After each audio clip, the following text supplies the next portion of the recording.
My lovely students, welcome to the session. And in this session, we'll be taking questions of permutations and combinations. Basically, probability questions करेंगे. तो अगर PNC वाला session तुमने already नहीं checkout किया है तो मैं लिंक पिन कर दूंगा, उसको चेक कर लेना. उसके बाद में probability वाला सेशन देखोगे तो ज़्यादा मज़ा आएगा, ज़्यादा समझ में आएगा. ठीक है. और यू कैन कनेक्ट में Telegram at ADITYKT and join the group CAT-ZAT-MBA. So the basic definition of probability of a certain event, probability of an event, that is equal to number of favorable outcomes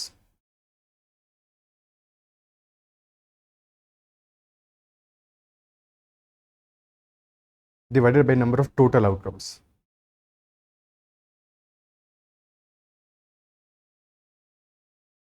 That is NE, number of favorable outcomes divided by number of total outcomes.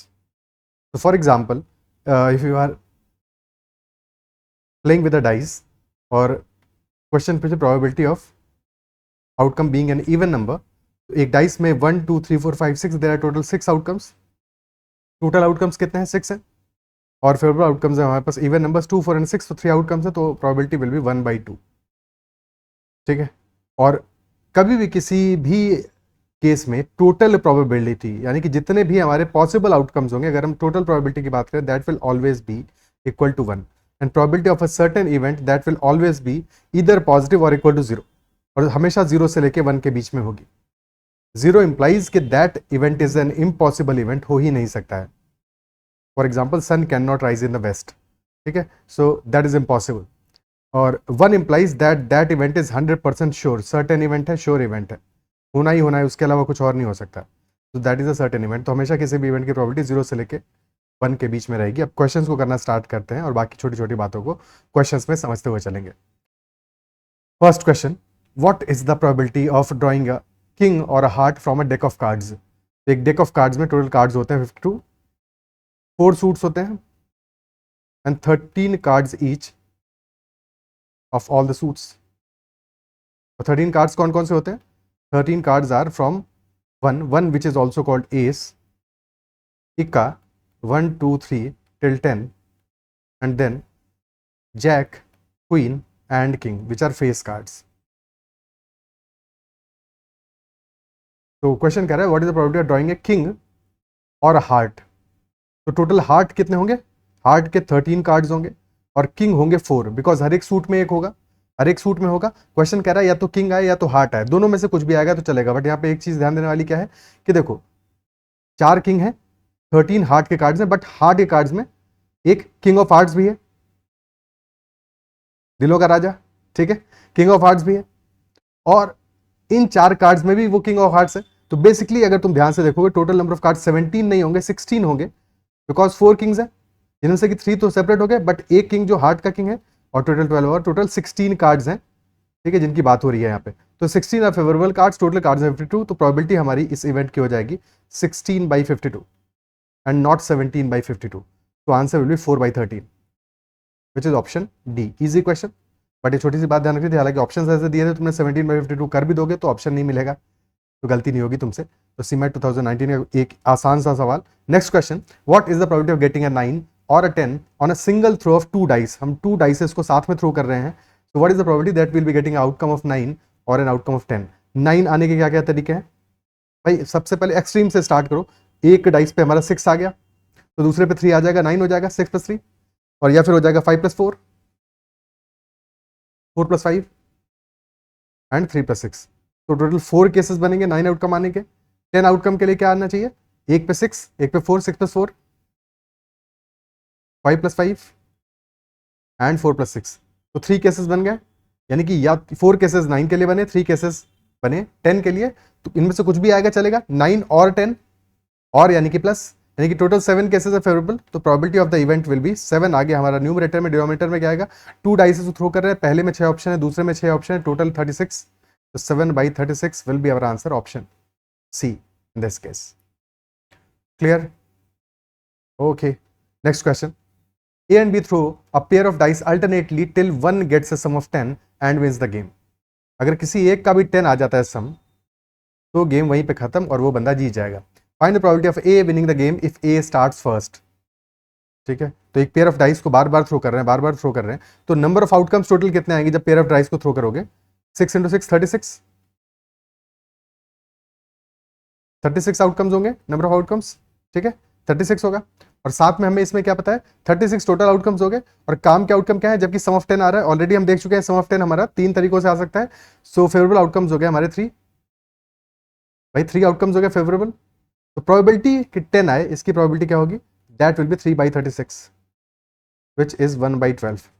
तो 1/12 हमारी probability आ गई कि हमारा outcome 10 आएगा।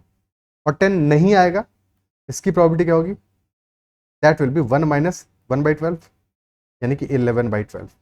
तो एक event के होने की प्रोबेबिलिटी और उस इवेंट के ना होने की प्रोबेबिलिटी दोनों का जब सम करोगे तो that will always be equal to 1।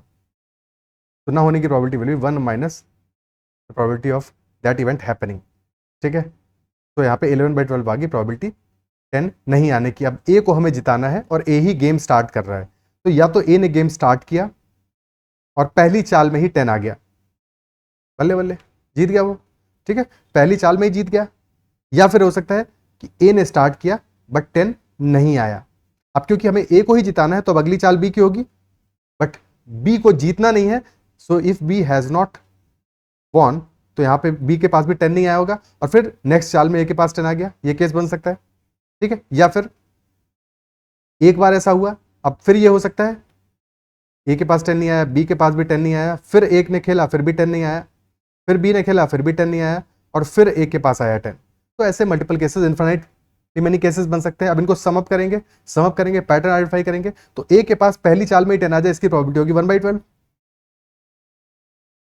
ए के पास 10 ना आए, इसकी प्रोबेबिलिटी होगी 11/12। बी के पास भी 10 ना आए, इसकी प्रोबेबिलिटी 11/12, और फिर ए के पास 10 है, that will be 1/12। Again same logic से 11/12 into 11/12 into 11/12 4 times and then 1/12। तो बेसिकली यहाँ पे एक राउंड हो गया जिसमें कि किसी के पास 10 नहीं आया, यहाँ पे 2 राउंड्स हो गए जिसमें किसी के पास भी 10 नहीं आया, और इसके अगली बार जाओगे तो 3 राउंड्स होंगे, यानी कि 11/12 टू द पावर 6 हो जाएगा into 1/12, then 11/12 to the power 8 हो जाएगा इंटू 1/12, और इस तरह से ए के जीतने की प्रोबेबिलिटी बनती जाएगी, ठीक है। ये ए के जीतने की प्रोबेबिलिटी हम देख रहे हैं, probability of A winning the event. तो हमारा यहाँ पे क्या है, क्लियरली एक ज्योमेट्रिक प्रोग्रेशन बन रहा है, और जिसका फर्स्ट टर्म आ रहा है, हमारा फर्स्ट टर्म आ रहा है 1/12 और कॉमन रेशियो आ रहा है 11/12 का होल स्क्वायर। और क्योंकि एक इनफाइनाइट जीपी है तो सम हमारा हो जाएगा ए अपॉन 1 - आर, यानी कि 1/12 अपॉन 1 - आर क्या है 11/12 का स्क्वायर, यानी कि 121 upon 144। This will become 1/12 upon 144 - 121 23 upon 144। 12 से काटा 12 बचा, सो दिस विल बी 12/23, यानी कि ए के जीतने की प्रोबेबिलिटी है 12/23। अगर बी के लिए पूछता तो होती 11/23, जो बच गया, क्योंकि या तो ए जीतेगा या फिर बी जीतेगा। क्या ये बात क्लियर है? ठीक है, ओके, नेक्स्ट क्वेश्चन करते हैं। अच्छा सवाल था ये। A management institute has 6 senior professors and 4 junior professors. 3 professors are selected at random for a government project. The probability that at least one of the junior professors would get selected. कम से कम एक junior professor को जरूर select होना है। क्या क्या cases बन सकते हैं? टोटल तुम 3 प्रोफेसर को सेलेक्ट कर रहे हो, तो या तो एक जूनियर प्रोफेसर होगा, 2 सीनियर प्रोफेसर होंगे, या एक सीनियर प्रोफेसर होगा, 2 जूनियर प्रोफेसर होंगे, या एक भी सीनियर प्रोफेसर नहीं होगा बट 3 जूनियर प्रोफेसर होंगे। तीनों केसेस बन सकते हैं। फर्स्ट केस में टोटल हम क्या है 3 प्रोफेसर को सेलेक्ट कर रहे हैं, कितने में से 10 में से। टोटल नंबर ऑफ केसेस आ जाएंगे 10C3। ओके, काम के केसेस क्या है 2 सीनियर प्रोफेसर यानी कि 6C2 into 4C1 plus 1 senior professor which is 6C1 into 4C2, या 0 senior professor 6C0 into 4C3।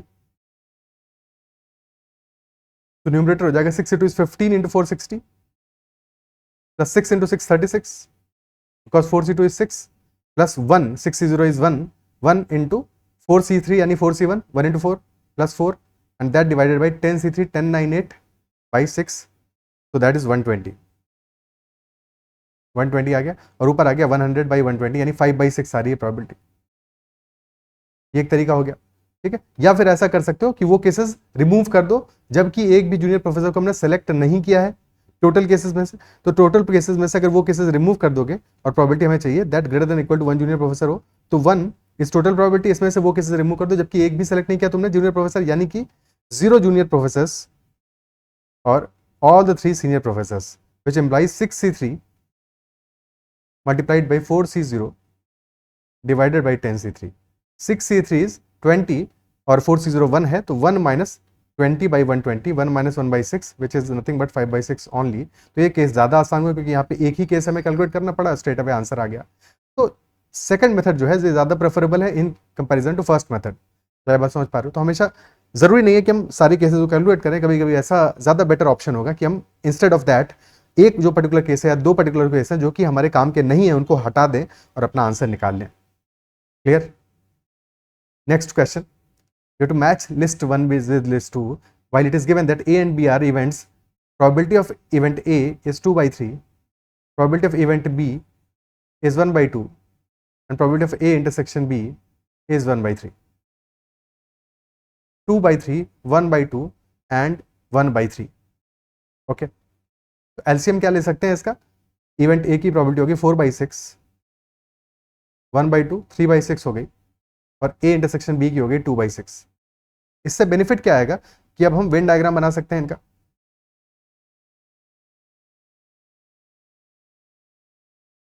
Because ultimately हमें फिर यहाँ पे probability of A intersection B complement, A union B complement, ये सब कहानियां जितनी भी हैं इसके लिए बेहतर होगा अगर हमने एक वेन डायग्राम बना लिया. अब ए की प्रोबेबिलिटी है 4 by 6, यानी कि टोटल अगर हमारे 6 आउटकम्स हैं तो उसमें से 4 तो ए का पार्ट होंगे, बी के पार्ट होंगे 3 बिकॉज बी की है 3 by 6 प्रोबेबिलिटी, और ए इंटरसेक्शन बी का पार्ट होंगे 2, यानी कि 2 तो हमारे ए इंटरसेक्शन बी में आ जाएंगे और ए में टोटल 4 है यानी 2 यहाँ पे आ जाएंगे, बी में टोटल 3 है तो 1 यहाँ पे आ जाएगा और 5 ये हो गया टोटल. 2 + 2 + 1 5, यानी कि 1 होगा जो कि इनके बाहर होगा, जो कि इनके बाहर होगा. अब फर्स्ट हमारा प्रोबेबिलिटी आ रहा है probability of A intersection B का कॉम्प्लीमेंट. ठीक है, बी का कॉम्प्लीमेंट, बी का कॉम्प्लीमेंट क्या पोर्शन आने वाला है? One sec. बी का कॉम्प्लीमेंट क्या पोर्शन आएगा? जो बी के बाहर वाला पोर्शन है ये सारा बी का कॉम्प्लीमेंट होगा. ठीक है, जो भी बी के बाहर है फिर वो चाहे ए का पार्ट है या जिसका भी पार्ट है ये सारा का सारा बी कॉम्प्लीमेंट होगा, है कि नहीं? ठीक है, तो बी कॉम्प्लीमेंट हमारा इसके बाहर का पार्ट होगा और ए का और बी कॉम्प्लीमेंट का कॉमन पोर्शन क्या होगा? ए का और बी कॉम्प्लीमेंट का कॉमन पोर्शन आ जाएगा हमारा ये वाला पोर्शन. ठीक है, बिकॉज ये बी कॉम्प्लीमेंट में भी आ रहा है और ए में भी आ रहा है, so this is 2, this is 2, यानी कि probability of A intersection B complement क्योंकि दोनों में जो कॉमन होगा that will be 2 out of 6, 2 by 6 हो जाएगा. इनको भी ऐसे ही 1 by 6 by 6 के फॉर्म में लिख दो. This is 4 by 6, this is 2 by 6. तो क्लियर 2 by 6 हमारा क्या आ रहा है? मैच कर रहा है क्या पहले वाले से? ए और सेकंड मैच कर रहा है, तो जहां पे ए और सेकंड नहीं है उनको रिमूव कर दो, यानी कि ना तो आंसर बी होगा ना तो आंसर सी होगा, यानी कि ए और डी के बीच में कोई एक आंसर है. ये चीज तो हमें क्लियर हो गई. अब सेकंड वाला डील करते हैं. बी है probability of A union B complement, A union B complement, यानी कि ए और बी कॉम्प्लीमेंट में को यूनियन कराना है हमें. ठीक है, इसका यूनियन कराना है. तो इसमें क्या क्या पोर्शन आने वाले हैं हमारे? भाई बी कॉम्प्लीमेंट सारा बी के बाहर का था और ए को यूनियन कराना है, तो कितना पोर्शन के बाहर का सब कुछ हमें मिल जाएगा. बेसिकली अगर हम इस पोर्शन को छोड़ दें, इस पोर्शन को छोड़ दें तो इसके अलावा बाकी जो कुछ भी है वो सब कुछ ए यूनियन बी कॉम्प्लीमेंट में आ जाएगा, बिकॉज ए में हमारा ये पोर्शन है और बी कॉम्प्लीमेंट में सब कुछ है सिवाय बी के. बी के बाहर का सब कुछ है, यानी ये सब कुछ है. ठीक है, ये सब कुछ है, बट जैसे ही तुम ए के साथ में यूनियन करोगे तो ये भी इंक्लूड हो जाएगा, ये भी इंक्लूड हो जाएगा, तो बस उतना ही पोर्शन रह जाएगा, यानी कि ये वाला 1 रह गया, बाकी सब कुछ इंक्लूड हो गया, यानी 5 by 6 आ जाएगी प्रोबेबिलिटी. तो this will be equal to 5 by 6, यानी कि मैच कर जाएगा थर्ड से मैच कर जाएगा. और ऐसा सिर्फ ऑप्शन ए में है तो ऑप्शन ए हमारा आंसर हो जाएगा. Is that clear? ठीक है, बाकी को भी देखेंगे बट आंसर हमारा मिल गया है एग्जाम में. इतने के बाद अब कुछ भी नहीं करेंगे, खत्म हो गया क्वेश्चन.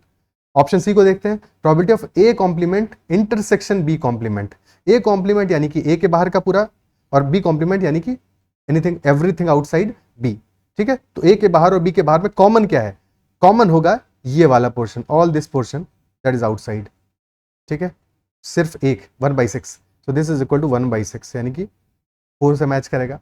और डी है probability of A complement union B complement, A complement union B complement, यानी कि दोनों में क्या चीजें कॉमन होंगी. ए कॉम्प्लीमेंट यानी कि ए के बाहर और बी कॉम्प्लीमेंट यानी कि बी के बाहर, और इनमें कॉमन हमें क्या मिलेगा? तो बस वो चीज कॉमन नहीं मिलेगा, ठीक है, बस वो चीज नहीं मिलेगा। क्या नहीं मिलेगा कॉमन? ये जो बीच में हमारा आ रहा है पोर्शन, जो कि ए और बी दोनों में ही कॉमन है, जो दोनों में ही कॉमन है। बस इसके अलावा बाकी सब कुछ हमारा, everything will be included in A complement union B complement, so that will be 2/3 और 4/6। क्लियर? ठीक है, आगे बढ़ते हैं, अगला क्वेश्चन लेते हैं। Next is the probability that Jagriti can solve a problem is 1/4 and the probability that Mishika can solve it is 2/5. What is the probability that the problem gets solved if they attempt it? तो जागृति problem को solve कर पाए, इसकी probability कितनी है? 1/4। 1/4 है कि सॉल्व कर लेगी, नहीं कर पाएगी तो प्रोबेबिलिटी क्या होगी नॉट सॉल्विंग की? 3/4 होगी, 1 - 1/4। सिमिलरली मिशिका प्रॉब्लम को सॉल्व कर लेगी, इसकी प्रोबेबिलिटी है 2/5, और नहीं सॉल्व कर पाएगी, इसकी प्रोबेबिलिटी होगी 3/5। क्वेश्चन कह रहा है what is the probability that the problem gets solved if they attempt it. ठीक है, सॉल्व हो जाए कि अगर वो अटेम्प्ट करें, तो क्या क्या केसेस हो सकते हैं? या तो ये होगा जागृति सॉल्व कर लेगी या मिशिका सॉल्व कर लेगी, ठीक है, और दोनों ही केसेस को अगर हम इंक्लूड कर रहे हैं तो प्रॉब्लम का सॉल्व होने की प्रोबेबिलिटी की जागृति ने सॉल्व कर लिया प्लस प्रोबेबिलिटी की मिशिका ने सॉल्व कर लिया, और इसमें कुछ केसेस ऐसे होंगे जहां पे कि दोनों ने सॉल्व किया है, वो दोनों में इंक्लूड है, तो उसको एक बार सब्ट्रैक्ट करना पड़ेगा। ठीक है, कि प्रोबेबिलिटी दैट जागृति and Mishika both solved it, उसको एक्सक्लूड करेंगे बिकॉज उसका डबल काउंटिंग हो गया है। तो the answer will be 1/4 plus 2/5 minus 1/4 into 2/5। तो दिस विल बी 20 एलसीएम आ गया, तो हमारा 5 प्लस 8 माइनस 2, तो दैट इज 11/20। आंसर आ गया 11/20। सेकंड मेथड यही चीज, सेम चीज को देखने का क्या हो सकता था कि हम ऐसा करते कि 1 में से वो केसेस सब्ट्रैक्ट कर लें जबकि प्रॉब्लम नहीं सॉल्व होगी, और प्रॉब्लम तब नहीं सॉल्व होगी कि ना तो जागृति कर पाए ना तो मिशिका कर पाए, दोनों ही सॉल्व ना कर पाए। तो 1 - 3/4 इंटू 3/5, तो 1 - 9/20 which is again 11/20 only. Clear है? ठीक, okay. Next question, in a shooting test probability of A, B and C hitting the target are 1/2, 2/3 and 3/4 respectively. If all of them fire at the same target, so we have to find the probability that only one of them hits the target. Option A, मतलब पहला हमें find out करना है कि सिर्फ exactly उनमें से एक ही टारगेट वो हिट कर पाए, बाकी दो हिट ना कर पाए। तो क्या क्या केसेस बनेंगे? पहला केस होगा जब ए हिट करेगा, बी और सी मिस कर जाएंगे। सेकंड हो सकता है ए मिस करे, बी हिट कर जाए, सी भी मिस कर जाए। और थर्ड केस हो सकता है ए मिस करे, बी मिस करे, बट सी हिट कर जाए। ठीक है, तो तीनों केसेस की प्रोबेबिलिटी को कैलकुलेट करेंगे हम। अगर ए हिट कर रहा है, प्रोबेबिलिटी होगी हिट करने की 1/2, ए के मिस करने की प्रोबेबिलिटी होगी 1 - 1/2 विच इज ऑल्सो 1/2। बी के मिस करने की प्रोबेबिलिटी होगी 1 - 2/3 यानी कि 1/3, बट हिट करने की प्रोबेबिलिटी होगी 2/3, मिस करने की होगी 1/3। सी के मिस करने की होगी 1 - 3/4 यानी कि 1/4, मिस करने की 1/4 और हिट करने की 3/4। पहला केस है हमारा A hits and B and C miss.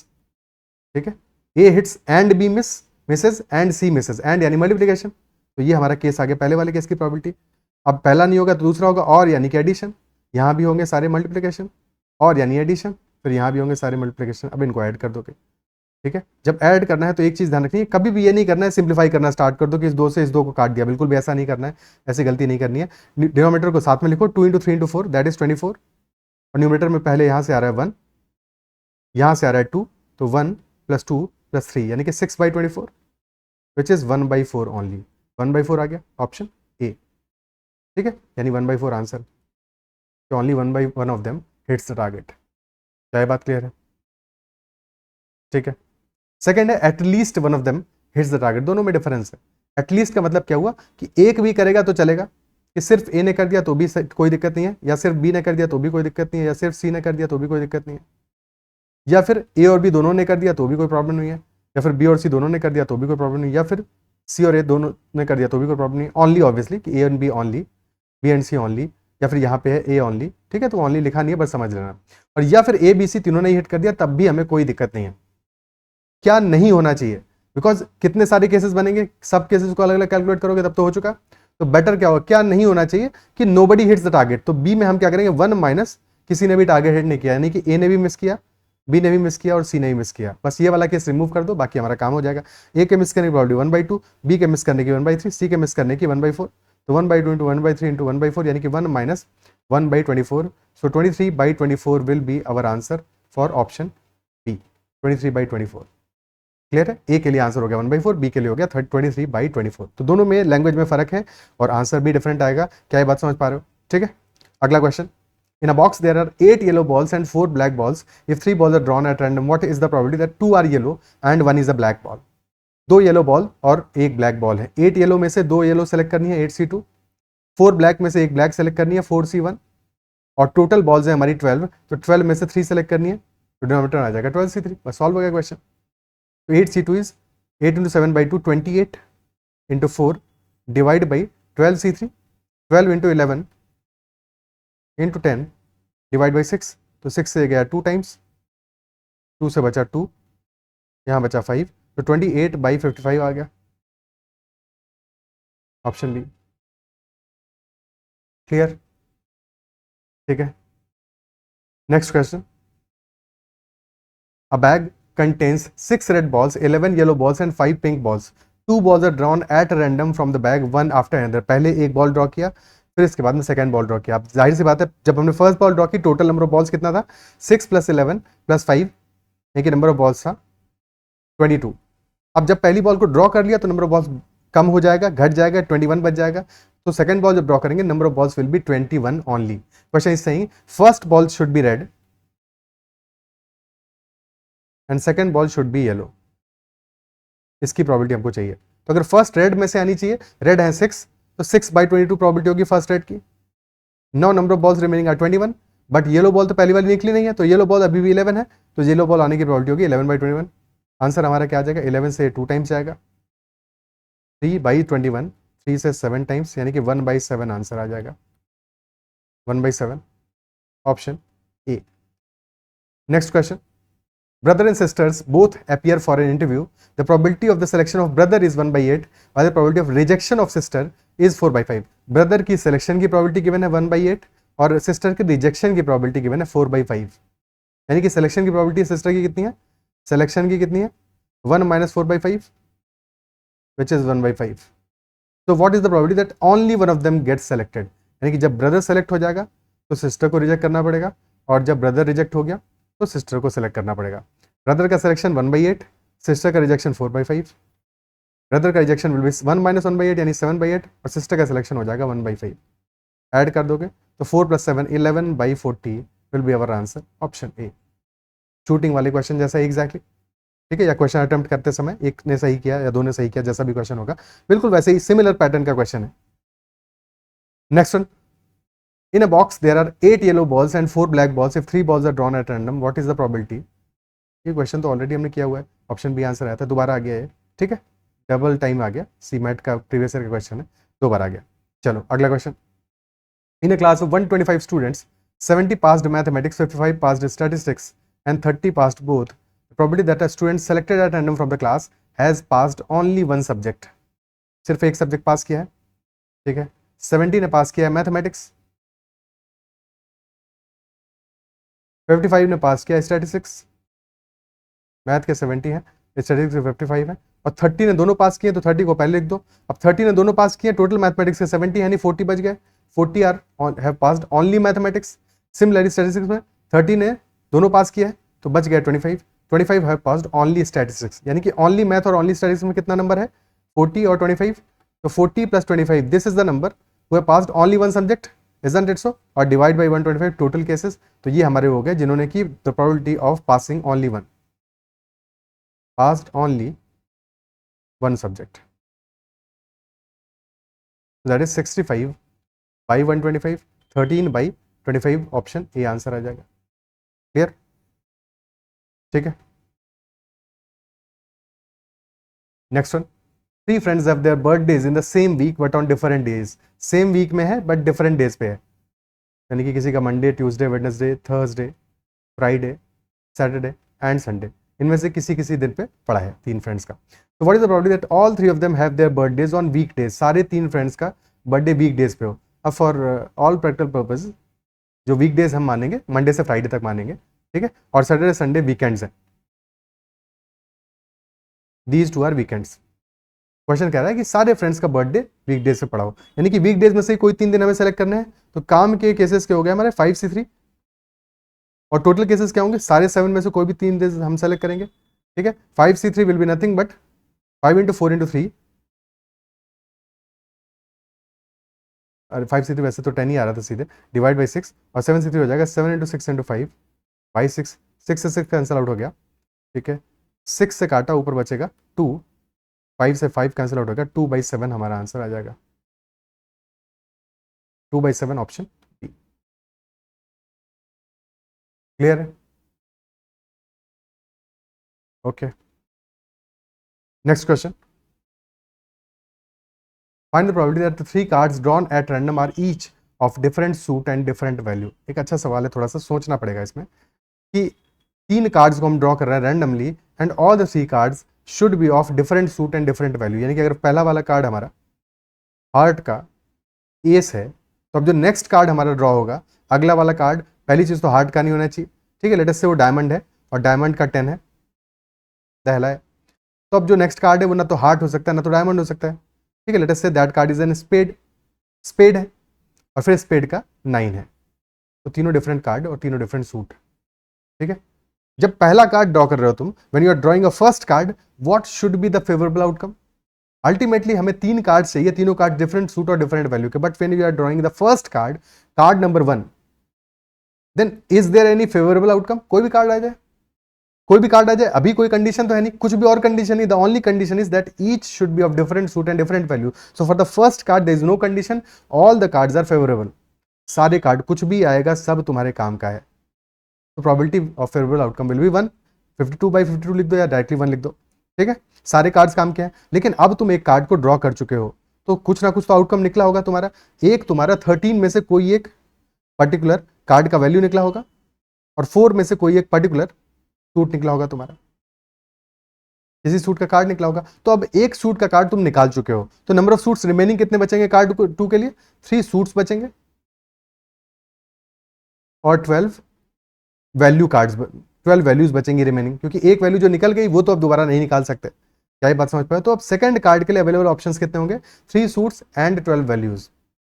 और क्योंकि 3 सूट्स और 12 वैल्यूज ये सारे के सारे अभी इंटैक्ट है, क्योंकि उनमें से कोई कार्ड निकला नहीं है, यानी कि काम के कार्ड्स होंगे 3 × 12 36, और टोटल कार्ड्स, क्योंकि एक कार्ड ऑलरेडी तुम निकाल चुके हो, टोटल कार्ड्स होंगे 51।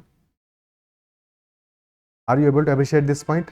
ये बात समझ पा रहे हो? अब जब तुम कार्ड 3 पे पहुंचे, अगेन एक और वैल्यू निकल गई तुम्हारी और एक और सूट निकल गया, तो नंबर ऑफ सूट्स रिमेनिंग जिनसे कि कार्ड निकालोगे 2 सूट्स बचे और 11 वैल्यूज बची, क्योंकि एक और वैल्यू यहां पे भी एग्जॉस्ट हो गया। तो फेवरेबल कार्ड्स होंगे 2 × 11 22, और टोटल कार्ड्स एक और निकल गया है, टोटल कार्ड्स होंगे 50। अब इसको सिंप्लीफाई कर लो, अब इस बात को, इसको सिंप्लीफाई कर लो और देखो वैल्यू क्या आ रहा है। 12 बचा यहां से, यहां बचा 17, ये तो 52 पूरा ही कैंसिल आउट हो गया, यहाँ पे बचेगा 11 और यहाँ बचा 25। ऊपर वैल्यू आ गया 11 × 12 यानी कि 132, तो क्लियरली ऑप्शन ए आंसर है, बिकॉज 132 सिर्फ एक में आ रहा है, और divide by 17 × 25, 170, 340 + 85 425, 132/425, this will be our answer. Clear है? Option A will be the answer. But ये छोटी छोटी बातें जो समझ नहीं थे यहाँ पे, तभी ये क्वेश्चन प्रॉपरली अच्छे से सॉल्व हो पाएगा, बाकी ऑप्शन जरूर ईजी थे। Next question, in urn there are 5 balls each of color red, green and blue। तो 5 रेड बॉल्स हैं,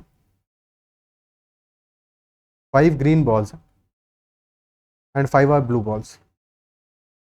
1 ball is drawn at random and its color is noted। जो भी कलर आया उस कलर को नोट कर लिया, and the ball is placed back, यानी कि वापस से तुमने उस बॉल को रख दिया, total number of balls change नहीं हुआ, बट चेंज होगा। कैसे चेंज हुआ? And 1 ball each of other 2 colors is added additionally to the urn। मतलब क्या हुआ? फॉर एग्जाम्पल तुमने बॉल निकाली और बॉल निकली ब्लू, अगर ब्लू बॉल आई है तो तुमने वापस से बॉल्स को रख दिया, 5 रेड है, 5 ग्रीन है, 5 ब्लू है, लेकिन अब तुमने क्या किया, ब्लू बॉल को निकाल लिया था और उसको वापस भी डाल दिया, लेकिन अब जो बचे हुए 2 कलर्स हैं उनकी एक एक बॉल को और ऐड करोगे, यानी 1 red and 1 green ball will be added, तो टोटल नंबर ऑफ बॉल्स हो जाएंगी 17। पहले 15 थी, अब 17 हो गई हैं, और रेड बॉल्स हो जाएंगी 6, ग्रीन बॉल्स हो जाएंगी 6, और ब्लू बॉल्स हो जाएंगी 5। That is what is happening. 1 ball is drawn at random again what is the probability that the ball drawn is blue. तो क्वेश्चन पूछ रहा है कि इस बात की प्रोबेबिलिटी होगी कि बॉल ड्रॉन इज ब्लू। कौन सी? सेकंड वाली। फर्स्ट वाली क्या है ये हमें नहीं पता, but second ball drawn has to be blue, इस बात की प्रोबेबिलिटी हमें क्या मिलने वाली है। ठीक है, तो दो केसेस यहां पे बनेंगे, दो केसेस बनेंगे। एक केस बनेगा जबकि पहली बॉल जो तुमने ड्रॉ की है फर्स्ट वाली बॉल दैट इज ब्लू, और सेकंड वाली तो ब्लू हमें चाहिए ही चाहिए। ठीक है, या फिर सेकंड केस बनेगा first ball drawn is not blue, red है या फिर ग्रीन है। ठीक है, and second ball is blue. ठीक है, फर्स्ट रेड है या ग्रीन है, सेकंड ब्लू है। यहां पे है फर्स्ट ब्लू है और सेकंड ग्रीन है। ठीक है, अब फर्स्ट के ब्लू आने की प्रोबेबिलिटी क्या है? 1/3 है, बिकॉज तीनों कलर की 5 बॉल्स हैं, तो फर्स्ट के ब्लू आने की प्रोबेबिलिटी 1/3। लेकिन जैसे ही फर्स्ट बॉल ब्लू आ गई, अब सेकंड बॉल ब्लू आने की प्रोबेबिलिटी क्या होगी? टोटल नंबर बॉल 17 है, जबकि 5 बॉल्स हैं ब्लू, तो 5/17 आ जाएगी, और एंड यानी मल्टीप्लिकेशन हो जाएगा यहाँ पे। ठीक है, सेकंड केस और यानी कि एडिशन करोगे सेकंड वाले केस का। सेकंड केस में क्या है? फर्स्ट बॉल आए रेड या फिर ग्रीन आए, ब्लू आने की प्रोबेबिलिटी 1/3, ब्लू नहीं आने की प्रोबेबिलिटी क्या होगी? 1 - 1/3 यानी कि 2/3। और अगर फर्स्ट रेड या फिर ग्रीन आ रही है, तो अब जब तुम सेकंड बॉल ड्रॉ करोगे टोटल नंबर बॉल तो 17 ही रहेगा। रेड आई है, ग्रीन आई है, इससे हमें ये तो श्योर हो गया कि अब क्योंकि ब्लू नहीं आई है, तो अब तुम जो बॉल ऐड कर रहे हो एक एक्स्ट्रा, तो ब्लू कलर में भी एक बॉल एक्स्ट्रा ऐड होगी, यानी कि नंबर ऑफ ब्लू बॉल्स हो जाएंगी 6 और टोटल बॉल्स हो जाएंगी 17, तो 2/3 इंटू 6/17। तो दैट टोटल कैलकुलेशन ये कितना आने वाला है? नीचे तो आएगा 17 × 3 51, ऊपर आएगा 5 प्लस 6 × 12, 5 + 12 आएगा 17, तो 17/51 इज नथिंग बट 1/3। तो आंसर आ जाएगा ऑप्शन डी 1/3। क्या ये बात समझ पा रहे हो? ठीक है, answer will be option D 1/3। क्या ये बात क्लियर है? ठीक है, ओके, तो क्वेश्चन सॉल्व हो गया। बट इस क्वेश्चन में एक छोटी सी बात को और समझते हैं। अगर इस बात को तुम समझ पाए तो मजा आ जाएगा, फिर इस क्वेश्चन में कुछ भी करने की जरूरत नहीं थी। देखो क्वेश्चन हमारा क्या कर रहा है, स्टार्ट ये जो क्वेश्चन कर रहा है, स्टार्टिंग में हमारे पास 5 बॉल्स हैं, 5 बॉल्स रेड भी हैं, 5 बॉल्स ग्रीन भी है, 5 बॉल्स ब्लू भी है, यानी कि तीनों नंबर ऑफ बॉल्स इक्वल है, equal number of balls for all the colours. Then you are drawing a ball, noting the colour and then putting it back. ठीक है, और फिर after putting it back you are also adding 1 ball each of other 2 colours additionally. ठीक है, फिर last में पूछ रहा है 1 ball is drawn at random and what is the problem that the ball drawn is blue. Now think about it, क्या ये question perfectly symmetrical नहीं है? इस क्वेश्चन को ऐसा ही रहने दो। ठीक है, बस लास्ट में चेंज कर दो कि that the ball drawn is blue की बजाय येलो, तो क्या प्रोबेबिलिटी चेंज होगी? अगर यहाँ पे प्रोबेबिलिटी हमारी x आई है ब्लू ड्रॉ करने के लिए, अगर x आई है तो येलो के लिए भी x होगी, और थर्ड चेंज कर दो, लेट अस से कि रेड के लिए पूछते तो भी x ही आती है प्रोबेबिलिटी। ठीक है, तो या तो जब तुम फर्स्ट बॉल में सब खिलवाड़ करने के बाद में सेकंड बॉल ड्रॉ करोगे तो या तो ब्लू आएगी या येलो आएगी या रेड आएगी, तीनों में से कोई ना कोई एक तो जरूर आनी है, ये तो कंफर्म है। तो x + x क्या आ जाएगा भाई? कुछ एक आना है तो प्रोबेबिलिटी 1 होगी तीनों की मिला के, तो x की वैल्यू आ जाएगी 1/3। क्वेश्चन हो गया खत्म, बिकॉज परफेक्टली सिमेट्रिकल केस है, total number of balls initially equal है। अगर इक्वल नहीं होती तो बात अलग हो जाती। ठीक है, बट इनिशियली इक्वल है, बीच में भी तुमको चेंज नहीं कर रहे हो, परफेक्टली सिमेट्रिकल केस है। ब्लू के लिए प्रोबेबिलिटी वही आएगी जो येलो के लिए आएगी, जो रेड के लिए आएगी। दैट इज वाई हमारा यहाँ पे प्रोबेबिलिटी 1/3 हो जाएगा। अगर इनिशियली सिमेट्रिकल नहीं होता, यानी कि रेड बॉल्स हमारी 5 होती, ग्रीन बॉल्स हमारी 7 होती, ब्लू बॉल्स हमारी 9 होती, डिफरेंट होती है, तो डिफरेंट प्रोबेबिलिटीज आता है, तब कहानी अलग होती। बट क्योंकि स्टार्ट भी सेम किया और एंड में भी बिल्कुल ऐसा क्वेश्चन है कि तुम सिमेट्रिकली इस चीज़ों को समझ जाओगे, सिमेट्री को समझ जाओगे, तो ये क्वेश्चन सेकंड में सॉल्व हो जाएगा, फिर तो कुछ भी नहीं करना है।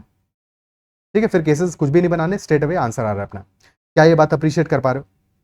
ठीक है, क्या इस सिमेट्री को देख पा रहे हो? नहीं देख पा रहे हो तो एक बार खुद से अपने इन केसेस को बनाने की कोशिश करो, समझने की कोशिश करो, पैटर्न को आइडेंटिफाई करो। ठीक है, तो जहां कहीं भी तुम्हें सिमेट्री दिखे तो वहां पे चीजें और भी आसान हो जाती हैं। क्लियर? ओके,